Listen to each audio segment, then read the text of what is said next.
So I've been getting some comments and some questions concerning whether the two-way defenseman is better than the PMD. Some claim that it is better. Other people claim that the PMD is still dominant. So if I take a look at both of these and I set it the way that I typically set my builds, if I go 6 foot 175, that's the lightest I can make it. And 6 foot's typically what I typically go with. Some people, there's not really a difference between 6 foot and 6'2", but I still would rather go with a 6 foot player because apparently there's better animations with picking up the puck and just kind of moving in general. I think that's kind of the whole conspiracy behind that. So I would pretty much typically set it 6 foot the same way, 175 being the lightest that you can go. This is how I typically been setting my defensive builds. I go with both wheels and elite edges, right? And that's just simply for the speed, being able to keep up with other players that are trying to straight line pass you. And then also being able to follow their movements, going to side to side and in defensive zone when you're covering them one-on-one. Elite edges is very useful. I mean, some people claim that you may or may not need it. And that wheels probably is the more dominant trait, but I would actually go with both of them. Especially in a game where I think defense has become rather nerfed each year.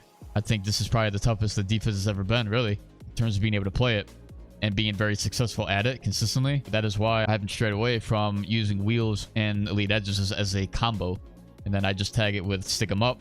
When you look at other defense traits, nothing else really stands out to me. Some people claim that stick 'em up really is useless, right? Because poke checking apparently is also heavily nerfed.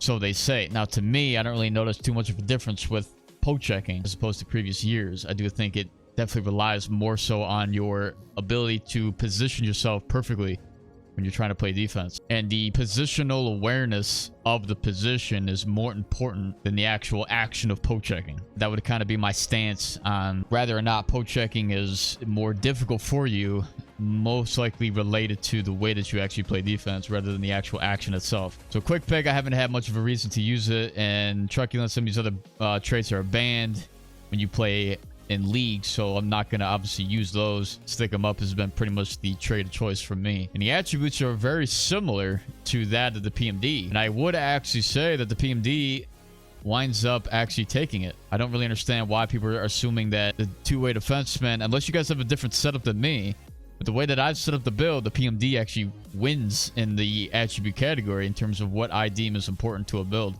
First off here, around the exact same type of shot and the exact same speed and agility, I lose out on 2 points of the balance. PMD wins that, I can get at least 80.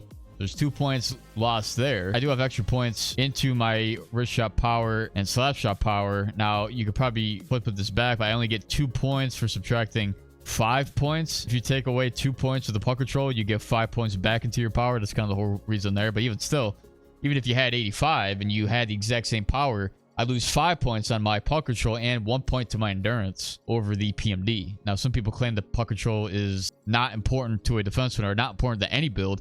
I actually do think it is very important in terms of being able to control the puck. Like I mentioned before, through poke checks and nudges and things like that. I think the reason why pucks stay with players is because they have higher puck control than you in terms of maybe your stick checking or something. I'm not sure what goes into that. But PMD wins there for me. Now, and the playstyle is the only spot where it actually does win. And that's only, you're thinking account of 2 points here, as opposed to if I were to apply everything the exact same way I've had it, I only get 2 extra points to my offensive awareness with having the exact same defense and the exact same passing. Unless you really are going for those 2 extra points, the PMD is still right on par with the two-way defenseman in terms of being able to play effectively to your playstyle. Unless you guys have a different combo that somehow grants you more points. This is a combo that is very much similar, so it does fight back in the play style, but here you got a little bit more durability. I don't think that matters too much. Shot block doesn't really matter. I've got typically the exact same hand-eye and strength. I got, I think, 1 more point extra into the PMD, but this is pretty much identical as well. There's not really much being won there unless you go here, subtract it more, and then maybe get a few more extra points into strength and hand-eye. But even still, like, it's very much similar to the PMD. So there's not really a win there, I would say, for either side. And then when it comes to tactics, deking, you lose to the PMD, but then you gain it back in discipline. So this is the setup I have for my PMD. So it's kind of just whatever you want. But in my opinion, I would rather go with the PMD. That's just how I've always played. With the extra points to balance, puck control, I think those are 2 big areas to have up. Offensive awareness is kind of, you know, whatever. It is what it is. You lose on 2 points there. But then everything else is pretty much how I would want it.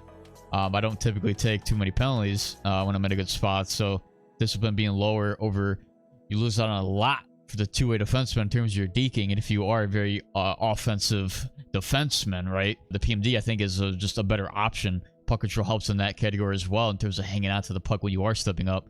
You get more endurance as well.